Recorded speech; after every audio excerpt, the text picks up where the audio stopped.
तो मान लो आप एक कमांडो हो और आपको एक टास्क दिया जाता है जिसमें कि आपको सिर्फ 5 मिनट मिलते हैं, सिर्फ और सिर्फ 5 मिनट। 5 मिनट के अंदर आपको एक जेल में जाना है, जेल में जाके आपको एक फैमिली को बचाना है और उनको ज़िंदा बचाना है और ख़ुद को भी उन 5 मिनट के अंदर बाहर निकालना है। और जिस फैमिली को आप बचाने जा रहे हो वो फैमिली एक सी गैंग से बिलोंग करती है। तो अगर आपने उनको बचाया तो वो गैंग आपके पीछे हाथ पैर सब कुछ धो धा के आपके पीछे पड़ जाने वाली है। तो ये जितना सुनने में मुश्किल लगता है उतना ही आसान कर दिखाया है इस मूवी ने। मैं जिस मूवी की बात कर रहा हूँ उसका नाम है एक्सट्रैक्शन 2। तो इस मूवी के अंदर टाइलर को एक फैमिली को बचाना है जेल में जाके, और जेल में जाने के बाद उनको बचाने के बाद पूरी जो राम कथा है वो शुरू होती है। तो गद्दारी किए बिना अपनी कुर्सी पे बैठ जाओ और मैं लेके आ रहा हूँ इस मूवी का एक्सप्लेनेशन। तो इसी के साथ मेरा नाम है लोकेश और आप सभी लोग देख रहे हैं the entertainer show. So let's begin the video.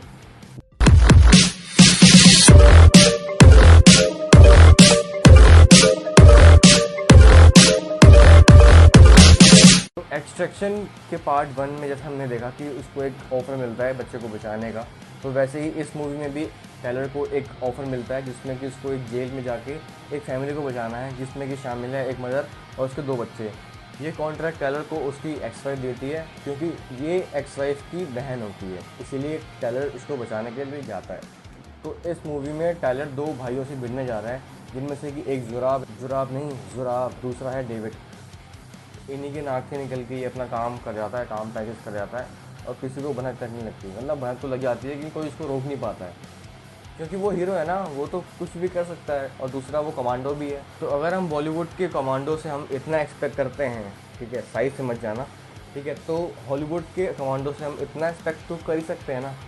हाँ, वो बात अलग है कि हॉलीवुड में एक scene, one shot action scene को शूट करने में काफ़ी महीनों की मेहनत लगती है और प्रैक्टिस भी लगती है, इसीलिए वो काफ़ी ज़्यादा नेचुरल भी लगते हैं। तो अगर आपको एंटागोनिस्ट यानी जो विलन होता है उसका अगर कैरेक्टर बिल्डअप करना है तो आप मूवी के स्टार्टिंग में ही उस एंटागोनिस्ट से कोई खतरनाक काम करवा दो, जिससे कि लगे कि हाँ भाई जो हीरो है हमारा वो किसी दमदार व्यक्ति से लड़ने वाला है, तो उससे बढ़ने वाला है। तो ठीक ऐसा ही इसी मूवी में दिखाया गया है। जो जुराब है, जो मेन एंटागोनिस्ट है, जो विलन है, ये ऑस्ट्रिया के गवर्नर को बुलाता है और उसको मौत के घाट उतार के उसी के लिए खोदी गई जो कब्र होती है उसमें गड़वा देता है। और ये सीन इतना ज़रा प्योर होता है कि इस बात से आप अंदाज़ा लगा सकते हो कि पूरी मूवी अपनी नेचुरल ग्रिप को पकड़ के चलने वाली। तो जैसे कि बोलते हैं ना कि हर एक विलन के पीछे उसके विलन बनने तक की एक कहानी होती है, तो ठीक इसी में भी उसकी एक कहानी है, एंटागोनिस्ट की एक कहानी है, जुराब की एक कहानी है, डेविड की एक कहानी है।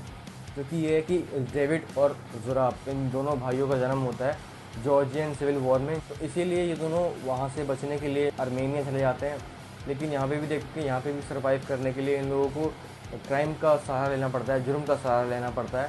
तो इसीलिए ये लोग जुर्म की शुरुआत करते हैं ड्रग्स बेचने से, और ड्रग्स बेचने के बाद धीरे धीरे ये लोग किसी को मारने की भी छुपाई लेने लग जाते हैं और धीरे धीरे बन जाते हैं बेताज बादशाह इस पूरी अंडरवर्ल्ड की दुनिया के, मतलब आर्मेनिया के। उसके बाद कुछ सालों के बाद ये फिर दोबारा से जॉर्जिया चले जाते हैं और वहाँ पे अपना एम्पायर जो है पूरा खड़ा कर देते हैं। और ये लोग खुद को नगाज़ी बोलते हैं। नगाज़ी मतलब होता है चरवाहे, और ये नगाज़ी खुद को सोल्जर्स बोलते हैं जिनको भगवान ने भेजा है।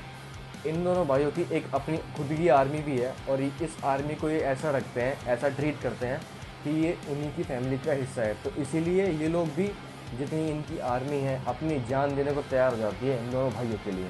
तो सोचो इन लोगों का कितना दबदबा रहा होगा। पूरा का पूरा देश जो जॉर्जिया है वो ये लोग चला रहे हैं, क्योंकि पॉलिटिशियन भी इनकी मुट्ठी में है। तो जाहिर सी बात है कालिंग की तरह इनकी स्थिति बन चुकी है। इसी के बाद हम देखते हैं कि टाइलर के जो फ्रेंड्स होते हैं, निक और निक का भाई यस, ये दोनों टाइलर को ऑस्ट्रिया में छोड़ देते हैं, जहाँ पे वो इन सब से दूर रह सके, बिजनेस से दूर रह सके और अपनी जो बच्ची कुची ज़िंदगी है वो शांति से बिता सके। लेकिन वो कहते हैं ना कि जब हमें लगता है कि हम ज़िंदगी अच्छे से काट रहे हैं, लेकिन ज़िंदगी हमारा ही काट रही होती है और ज़िंदगी हमारे ही लेने पर चली होती है। तो बस यही किस्सा इसके साथ भी हुआ है। टाइलर को पता लगता है कि जो उसकी एक्स वाइफ थी मिया, उसकी बहन को बचाना है एक जेल में जाके, जॉर्जिया के जेल में जाके। टाइलर और उसके जो दोस्त हैं वो सभी निकल जाते हैं जेल की ओर मिया की बहन को और उसके बच्चे को बचाने के लिए हमें। और जो टाइलर है वो टाइलर जेल के अंदर एंट्री कर जाता है। उसके बाद वो मिया को ढूंढता है और उसके दोनों बच्चों को ढूंढता है। उसके बाद इन तीनों लोगों को ले आता है ओल्ड ब्लॉक की तरफ और वहाँ से इनको निकाल रहा होता है इन सभी को। कि तभी हम देखते हैं कि जो मिया का जो पति है डेविड, वो यहाँ पे आ जाता है और इन दोनों में हो जाती है झड़प। जिसमें डेविड मारा जाता है। तो जेल से निकलने के बाद टाइलर और टाइलर के सारे दोस्त, मतलब दोनों दोस्त और जिनको उसने निकाला था 3 लोग, वो ये सभी लोग एक फैक्ट्री में जाते हैं। फैक्ट्री में जाने के बाद ये लोग एक ट्रेन पकड़ते हैं। तो ट्रेन में बैठने के बाद हम देखते हैं कि ज़ुराब के जो आदमी हैं वो सभी इनके पीछे हाथ धो के पड़े हुए हैं। और इसके आदमी इतने ज़्यादा खतरनाक है, इन लोगों के पास सब कुछ है भाई, किसी चीज़ की कमी नहीं है, क्योंकि वो ड्रग्स भी बेच रहा है, धंधा भी कर रहा है, तो कमी तो होने वाली नहीं है। इसीलिए इनके पास सब कुछ है, व्हीकल से लेके हेलीकॉप्टर सब कुछ है। तो चॉपर वॉपर लेके आते हैं और इनको रोकने की कोशिश करते हैं, लेकिन जो टाइलर है वो अपने दम पे दोनों हेलीकॉप्टर्स को तबाह करता है और जितने भी सोल्जर्स और जो उनकी आर्मी होती है उन सबको टैकल करता है। और इसमें इसका साथ देते हैं निक और यस। और इसी दौरान देखते हैं हम कि जो ट्रेन के ब्रेक्स हैं वो भी फेल हो जाते हैं और ट्रेन जो है वो पलट जाती है।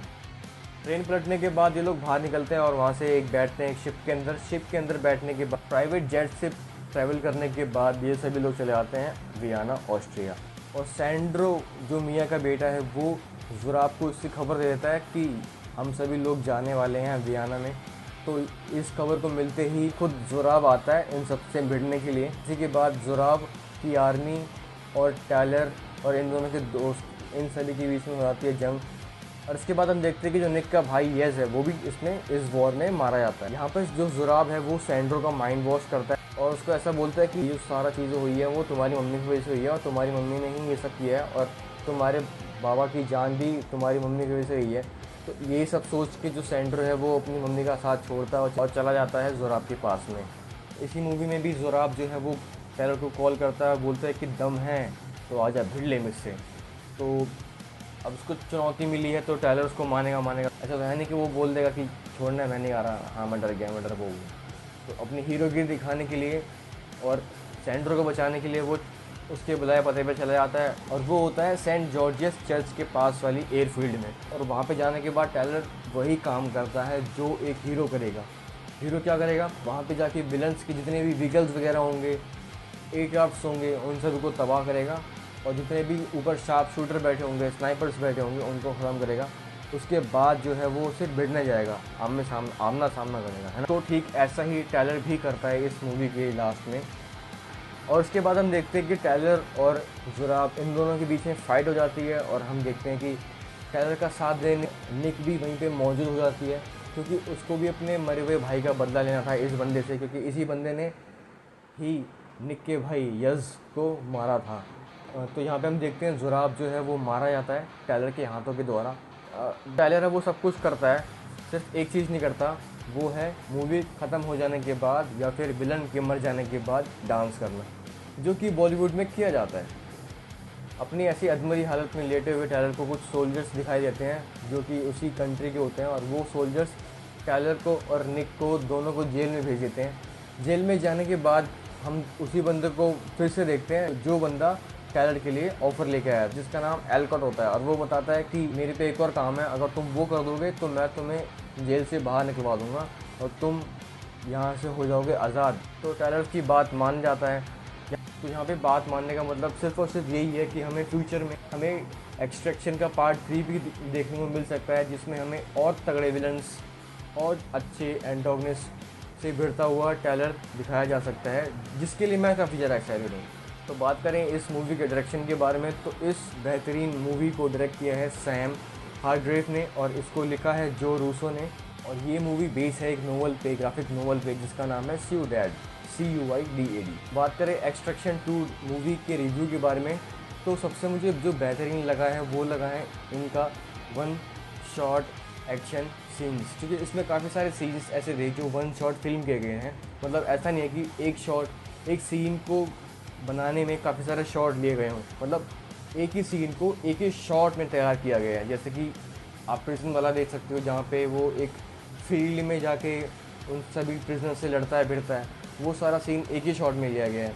और भी काफ़ी सारे सीन्स हैं। और दूसरी बात मुझे इसमें ये अच्छी लगी है कि इसमें वाइड एंगल व्यू को लिया गया है, मतलब इसमें रिकॉर्डिंग करते वक्त वाइड एंगल कैमरा को यूज़ किया गया है, जिससे कि जो एक्शन है वो काफ़ी ज़्यादा निखर के आता है। इस मूवी को ध्यान से देख लेने के बाद मुझे ये चीज़ समझ में आई है कि कुछ चीज़ें सिर्फ कुछ ही लोगों पे सूट करती हैं। जैसे कि एवेंजर्स में हमने देखा था कि क्रिस हेम्सवर्थ जो है वो अपना स्टॉर्म ब्रेकर चला रहा है, वो भी एक कुल्हाड़ी थी। और इस मूवी में भी वो जो क्रिस है, जो टाइलर का जिसने रोल निभाया है, वो भी हथौड़ी से एक पेड़ को मारता है। तो कुछ कुछ चीज़ें कभी नहीं बदलती हैं, वहाँ भी सेम थी और यहाँ भी सेम है। तो बस इतना ही था इस मूवी का एक्सप्लेनेशन और रिव्यू। अगर ये वीडियो अच्छा लगा है तो आपको पता है क्या करना है, बाकी मैं आगे कुछ नहीं बोलने वाला।